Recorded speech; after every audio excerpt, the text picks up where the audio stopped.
Again आपका स्वागत है फ्रेंड्स मेरे इस अमेजिंग प्लेटफॉर्म पे। तो आप कैसे हैं? मैं आज एल्केन्स के बारे में पढ़ाने जा रहा हूँ। एल्केन्स, इसके पहले मैंने अपने वीडियो में विभिन्न डिफरेंट टाइप्स ऑफ हाइड्रोकार्बन्स के बारे में आपको बताया है। तो अब मैं एल्केन्स के बारे में पढ़ने जा रहा हूँ। एल्केन्स क्या होता है हमारे?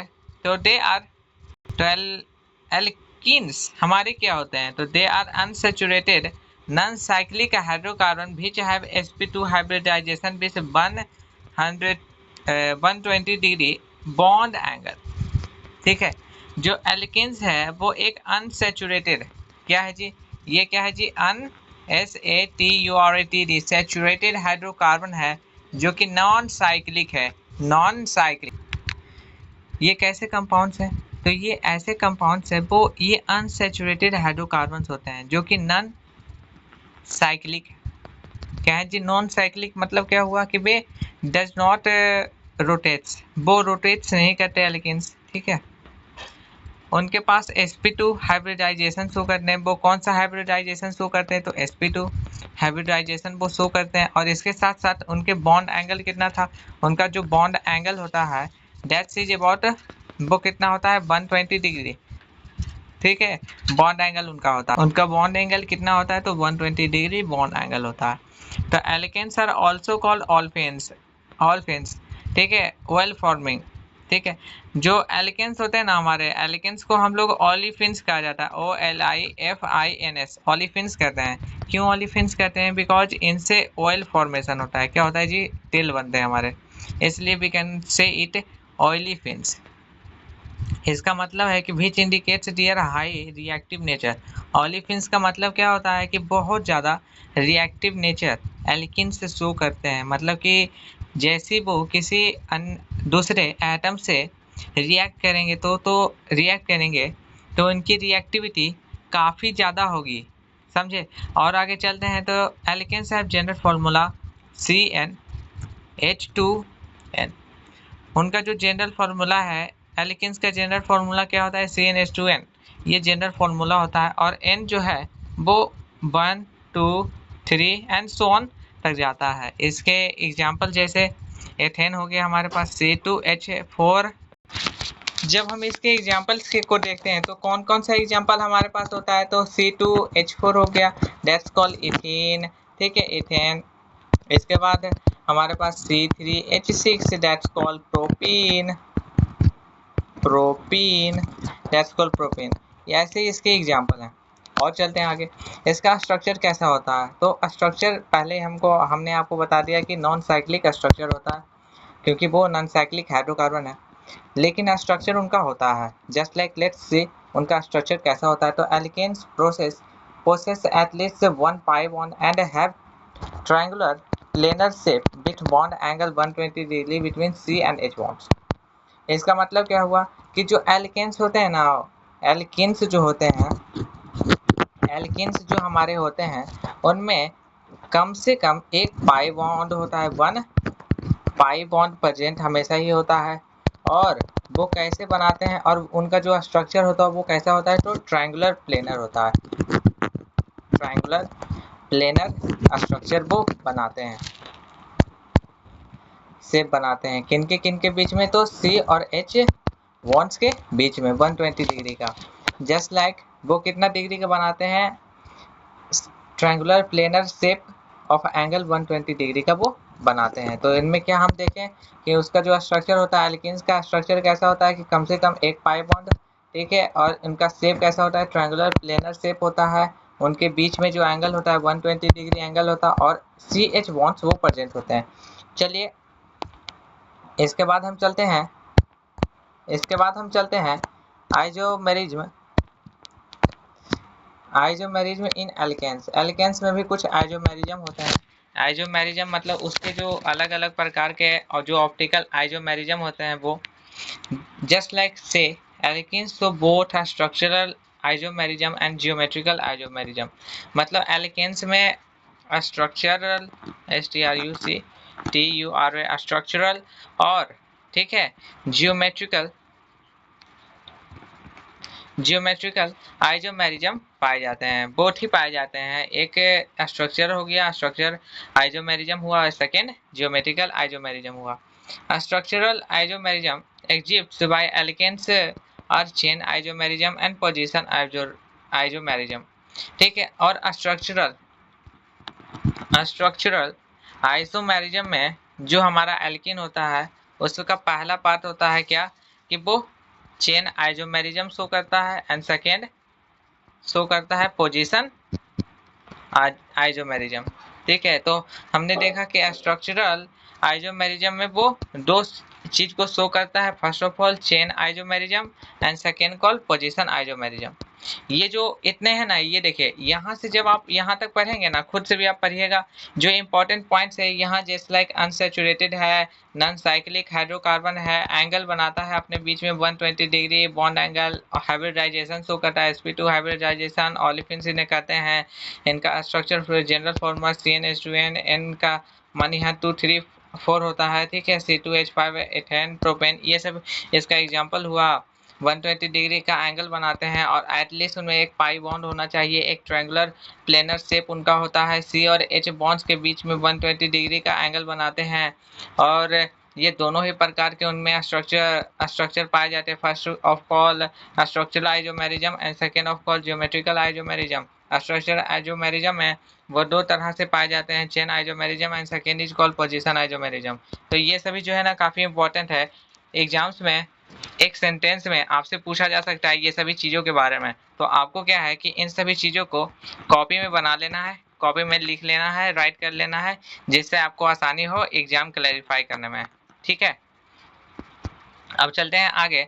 The alkenes also exists stereoisomerism as geometrical cis-trans isomerism. Cis form alkanes is found to be more polar than trans form because dipole moment of trans form is almost zero. इसमें क्या बताया जा रहा है, इसमें बताया जा रहा है कि जो एल्किन्स हमारे होते हैं ना, एल्किन्स, ठीक है, वो स्टीरो आइसोमेरिज्म शो करते हैं, स्टीरो आइसोमेरिज्म शो करते हैं, ठीक है। और ये स्टीरो आइसोमेरिज्म कैसे होते हैं, तो सिस और ट्रांस वाले होते हैं। और ये बताना आपको तो नहीं है कि सिस और ट्रांस किसको कहते हैं, मतलब हुआ जियोमेट्रिकल आइसोमेरिज्म, ठीक है। सिस एंड ट्रांस का मतलब है जियोमेट्रिकल आइसोमेरिज्म। और सिस फॉर्म ऑफ एल्केन्स जो होते हैं ना, वो ज़्यादा पोलर होते हैं। Cis form of alkene, CIS, cis form of alkene trans form of alkene से ज़्यादा पोलर होते हैं, ठीक है, पोलर ज़्यादा होते हैं। इट मीन्स कि वो ज़्यादा ज़्यादा दिखाते हैं अपने साइक्लिक स्टेट, ठीक है। जस्ट लाइक हमारे पास C डबल बॉन्ड C है, और उसके इधर CH3 है, इधर CH है, ठीक है, इधर H3C है, इधर H है। तो साइक्लिक क्या बनाता है कि जो CH3 है ना, यहाँ आ जाएगा, यहाँ आ जाएगा, साइक्लिक बनाएगा, यहाँ आ जाएगा, ठीक है। ये साइक्लिक बनाकर कुछ ऐसा बन जाएगा हमारा, ठीक है। तो ये कौन सा है, सिस ब्यूटाइल 2इन है, और ये है ट्रांस ब्यूटाइल 2इन। तो ये भी काफ़ी इंपॉर्टेंट है कि जो एल्केन्स होते हैं वो स्टीरो आइसोमेरिज्म में पाए जाते हैं। स्टीरो आइसोमेरिज्म उनमें होता है ज्योमेट्रिकली, जिसे कहा जाता है सिस और ट्रांस, ये दोनों ही होते हैं। सिस फॉर्म ऑफ एल्केन्स क्या होते हैं, ज़्यादा पोलर होते हैं ट्रांस फॉर्म से, क्योंकि ट्रांसफॉर्म में डाइपोल मोमेंट होता है, इसलिए ट्रांसफॉर्म में एक तरह से पूरा जीरो ही होता है because of their dipole moment. और फिजिक्स में हमने डाइपोल मोमेंट देखा है, पढ़ा ही है कि डाइपोल मोमेंट दो चीज़ के कारण होता है, एंड व्हेन जब उनमें कोई वेलोसिटी दी जाए, ठीक है, या कोई इलेक्ट्रिक फील्ड रहे, तब ये डाइपोल मोमेंट शो करते हैं। और चलते हैं आगे। Method of preparation of alkenes, alkenes के मेथड ऑफ प्रिपरेशन, इसे कहा जाता है शॉर्ट में कहा जाता है MOP of alkenes, method of preparation of alkenes. सबसे पहला होता है कि फ्रॉम एल्काइंस, ठीक है, एल्किन्स से कैसे, एल्काइंस से कैसे हम एल्किन को बनाते हैं, मतलब एल्काइन से एल्किन को बनाना है। इसमें क्या हम लेते हैं कि RC जो हमारा कोई एल्काइन है, दूसरे एल्काइन से जुट करके ट्रिपल बॉन्ड बना करके H+H2 हम लेते हैं और PD प्लेटिनम या कार्बन को दोनों एक साथ जोड़ते हैं। इसके बाद जो हमारा जो सिस एल्किन बनता है, cis alkene means C double bond C with R and H इधर, इधर R एंड H इधर, ठीक है। दैट्स कॉल्ड, ये जो सिमेट्रिकल सर्कल होता है, सिमेट्रिकल जो स्ट्रक्चर होता है, that's called the cis alkene, cis structure, ठीक है।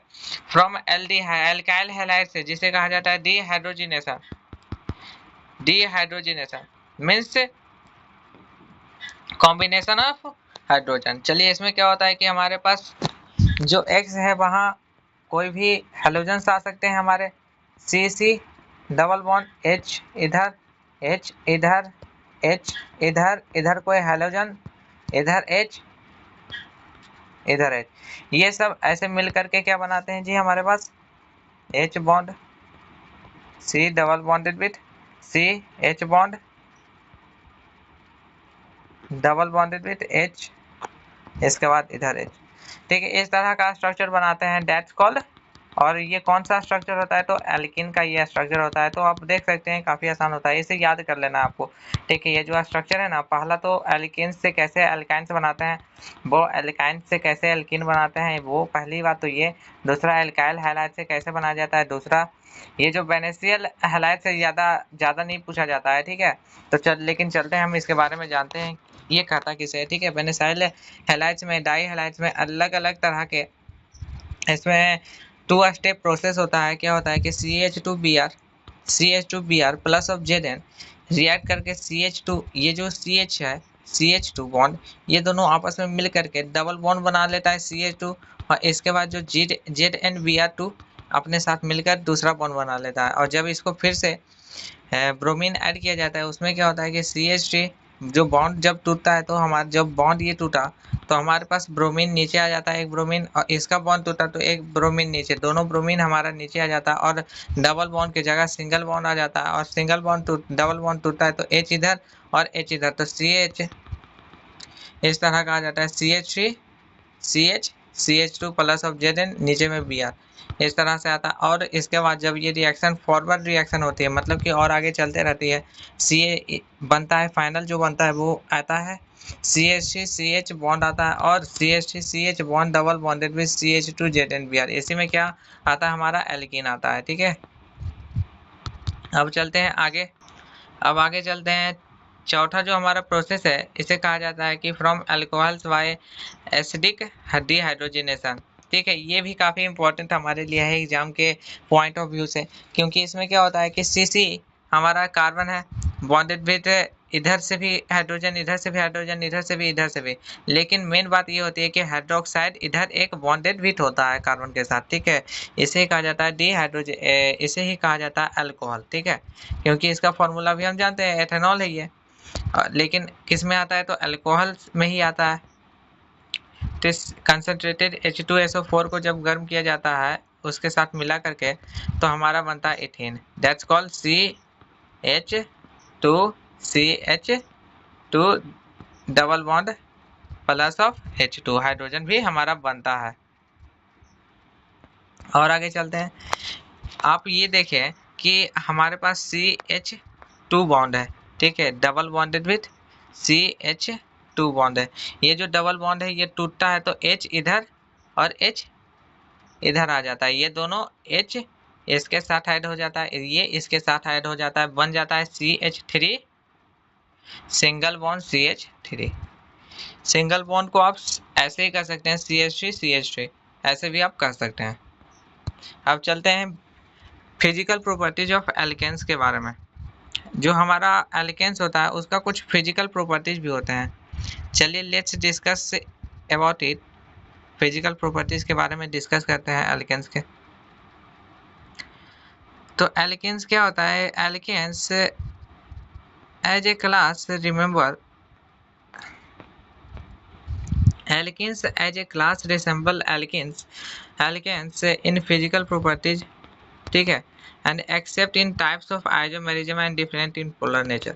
जो एल्केन होते हैं ना, हमारे एल्केन जो हमारे होते हैं वो एक क्लास रिसेंबल एल्केन्स होते हैं, मतलब कि उनके जितने भी क्लासेस है ना, मतलब जितने भी ग्रुप से वो आते हैं ना, उनकी तरह ही गुण, उनकी तरह ही प्रॉपर्टी एल्केन्स में भी होती है, ठीक है, जस्ट लाइक एल्केन्स हुआ, एल्काइंस हुआ, ये सब एक ही ग्रुप से आते हैं, तो इनकी कुछ प्रॉपर्टी एल्किन्स में भी मिलती है, चाहे वो फिजिकल प्रॉपर्टीज हो, चाहे उनकी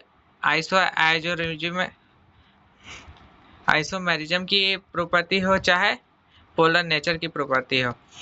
अब अगेन चलते हैं दूसरा, C1 to C3 are gases. इनमें जो एल्केन्स में हम क्या देखते हैं कि C1 से लेके C3 तक जितने भी कार्बन ग्रुप इसमें प्रेजेंट है, दैट्स कॉल्ड हैविंग गैस की अवस्था में भी पाए जाते हैं, गैस के स्टेट में पाए जाते हैं। और इसके बाद नेक्स्ट 14 आर लिक्विड्स, और इसके बाद जो आगे वाले 14 है, ठीक है, 3 से लेके आगे वाले जो 14 तक हैं वो क्या है, ये लिक्विड्स में पाए जाते हैं।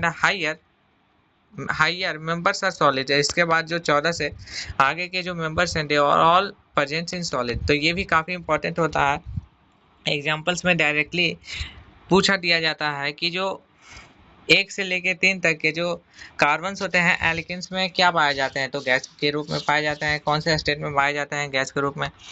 तो और जो नेक्स्ट 14 जो ग्रुप्स होते हैं वो कैसे स्टेट में पाए जाते हैं, तो लिक्विड स्टेट में। और जो हाईएस्ट एटम्स उनके होते हैं, हाईएस्ट मेंबर्स ऑफ एल्काइंस जो होते हैं वो कौन पाए जाते हैं, कहाँ कैसे पाए जाते हैं, तो सॉलिड स्टेट में पाए जाते हैं। एल्केन्स तो जो regular increase in boiling point with increase in size. हम क्या देखते हैं एल्काइंस में, ये हम सामान्य गुण देखते हैं कि जब उनका साइज बढ़ जाता है ना, तो बॉइलिंग पॉइंट रेगुलर इंटरवल में बॉइलिंग पॉइंट भी बढ़ता है। मतलब जैसे उनका साइज बढ़ा तो बॉइलिंग पॉइंट होने के लिए टाइम ले लेता है, ये समझ लीजिए। अगर अच्छे से समझना है तो इसका मतलब ये हुआ कि alkene shows a regular increase in boiling point. मतलब जैसे जैसे उसका साइज बढ़ेगा वैसे वैसे उसका बॉइलिंग पॉइंट क्या होगा, बॉइलिंग पॉइंट भी बढ़ेगा। मतलब कि बॉइलिंग पॉइंट बदलता है साइज से। अब चलते हैं, ये तो फिजिकल प्रॉपर्टी ऑफ एल्केन्स हुआ। अब हम चलते हैं chemical properties of alkenes. Alkenes का कुछ केमिकल प्रॉपर्टीज भी है, चलिए इसके बारे में डिस्कस करते हैं। केमिकल प्रॉपर्टीज पहला आता है एडिशन ऑफ हैलोजेंस। जो हमारे पास एल्केन्स में ये खूबी है कि इनमें हैलोजेंस भी हम अप्लाई कर सकते हैं, हैलोजेंस भी हम इसमें ला सकते हैं। जस्ट लाइक ये जो ब्रोमीन हुआ, हैलोजन हुआ ब्रोमीन Br2, ये CCl4 के साथ रिएक्ट करके हमारा बन टू डाई ब्रोमोमीथेन बन गया, ये CH3 CH double bonded with CH2 plus of Cl, ये क्या बना जी, ये दोनों प्रोपीन बना, ठीक है। CH3 CH CH2 इधर Cl इधर Cl 1,2 डाई क्लोरोप्रोपेन हुआ, ठीक है। एडिशन ऑफ हाइड्रोजन हैलाइड्स का भी अब दूसरा प्रॉपर्टी देखते हैं। दूसरा प्रॉपर्टी क्या है, एडिशन ऑफ हैलोजन हैलाइड्स। सिर्फ हैलोजन से नहीं होते हैं, हैलोजन के जो हैलाइड्स हैं वो भी इनमें भाग ले सकते हैं, ठीक है। इनमें आने की उनकी प्रॉपर्टी है। जस्ट लाइक हाइड्रोजन के हैलाइड्स कौन कौन से हुए, HCl हो गए, HBr हो गए, HI हो गए। Add up alkenes from alkyl halide as पर दियर रिएक्टिविटी ऑर्डर। मतलब उनके रिएक्टिविटी ऑर्डर के अनुसार HCl, HBr और HI एल्केन्स में तब शामिल होते हैं, एल्केन्स के प्रॉपर्टी में तब शामिल होते हैं जब उनकी रिएक्टिविटी हम देखते हैं। जस्ट लाइक HI की रिएक्टिविटी सबसे ज़्यादा होती है, HBr की इसके बाद और HCl की उसके बाद। सबसे ज़्यादा रिएक्टिविटी कौन शो करता है, तो HI शो करता है। और आगे चलते हैं, तो addition reaction of HBr to unsymmetrical alkenes, जिसे कहा जाता है मार्कोनिकॉफ्स रूल, ठीक है। मार्कोनिकॉफ्स रूल काफ़ी इंपॉर्टेंट है, कई बार हमारे क्वेश्चन में हमारे परीक्षा में डायरेक्ट आ जाता है एग्जाम में कि मार्कोनिकॉफ रूल क्या है। तो ये आप लिख सकते हैं कि addition reaction of HBr to a unsymmetrical alkene. मतलब एक अनसिमेट्रिकल एल्केन में HBr का एडिशन रिएक्शन को ही हम कहते हैं मार्कोनिकॉफ रूल। इसे अकॉर्डिंग टू मार्कोनिकॉफ रूल, इस रूल के according the negative part of addendum gets attached to that carbon atom which possess lesser number of hydrogen atom। ये कहता है कि मार्कोनिकॉफ रूल के अकॉर्डिंग हम क्या देखते हैं कि जो एडिंग मॉलिक्यूल है उसका नेगेटिव पार्ट कार्बन एटम के laser number of hydrogen atom के साथ जुड़ता है। मतलब जितना हाइड्रोजन एटम होता है ना कम, उससे मार्कोनिकॉफ रूल कहता है कि उसका एडिंग मॉलिक्यूल जीतेगा। सपोज देखते हैं एग्जांपल से समझिए कि हमारे पास सी है डबल बॉन्डेड विद सी है। अब देखिए जो H है हमारा कहाँ कहाँ होता है जी, H ये हुआ, H ये हुआ, H ये हुआ, डबल बॉन्डेड विद H ये हुआ, H ये हुआ, एंड हैविंग H हमारे ये हुआ। ये देखिए यहाँ क्या है, वैकेंसी है, वैलेंसी है, तो यही laser number of carbon atom होते हैं जो आप देख सकते हैं यहाँ। और जब उनका HBr के साथ रिएक्शन होता है दैट्स कॉल्ड, ये हम पहले से ही जान रहे हैं कि HBr से जब जैसे बनते हैं तो वो सिमेट्रिकल बन जाते हैं, बिकॉज जो प्रोपोबन जो है ना, ये क्या है जी, अनसिमेट्रिकल एल्केन है। और जब उन्हें सिमेट्रिकल एल्केन बनाया जाता है दैट्स कॉल्ड मार्कोनिकॉफ रूल के अकॉर्डिंग HBr एडिशन रिएक्शन में यूज करके हम HBr से जब इनका रिएक्टिविटी कराते हैं तो हमें क्या दिखाई देता है, तो ब्रोमोप्रोपेन दिखाई देता है, that's having a symmetrical case of Markovnikov rule.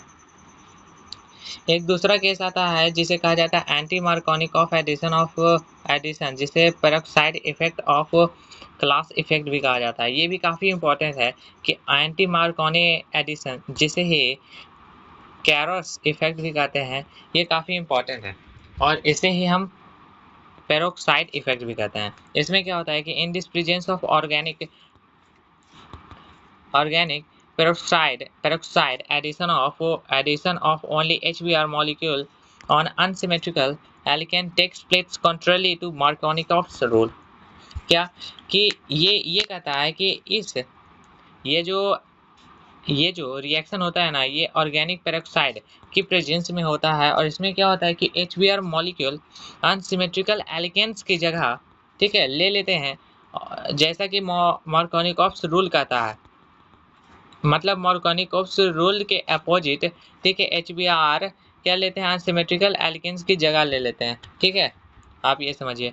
इसमें क्या होता है, जस्ट लाइक प्रोबो, यही ऊपर वाला एग्जांपल लेते हैं जिसका स्ट्रक्चर फॉर्मूला ये है, ये तो स्ट्रक्चर फॉर्मूला हुआ, उसका न्यूमेरिकल फॉर्मूला ये हुआ CH3CH2 plus of HBr propane बन इन, ठीक है। जब इसे एडिशन ऑफ पेरोक्साइड जब उसमें मिलाते हैं, कौन सा पेरोक्साइड लिया गया है, तो ये लिया गया है C6H5CO का होल टाइप विथ O2, ये क्या बन जाता है, दैट्स कॉल्ड 1 ब्रोमो प्रोपेन बन जाता है, ठीक है। चलिए, तो यहाँ तक देखने के लिए आपका काफ़ी शुक्रिया। अगर अच्छा लगे तो चैनल को लाइक कर दीजिए और वीडियो को भी सब्सक्राइब कर दीजिए अगर आपको अच्छा लगे तब, और नहीं अच्छा लगे तो आप ये बताइए कि मेरे पढ़ाने में कौन सी गलती रह गई। आपका यहाँ तक देखने के लिए थैंक यू।